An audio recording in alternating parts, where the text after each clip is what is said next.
بسم اللہ الرحمن الرحیم۔ مریض کو دم کرنے کی دعا۔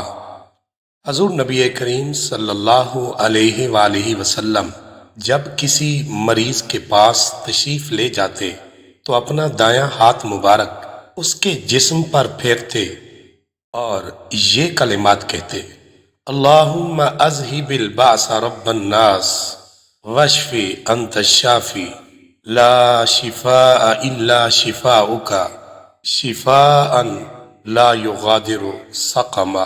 اے سب لوگوں کے پروردگار، اس بیماری کو دور فرما دے اور اس مریض کو شفا عطا فرما، کیونکہ تیرے سوا کسی کے پاس شفا ہے ہی نہیں، ایسی شفا جو بیماری کا خاتمہ کر دے۔ اللہ رب العزت تمام بیماروں کو شفائے کاملہ عطا فرمائے، آمین یا رب العالمین۔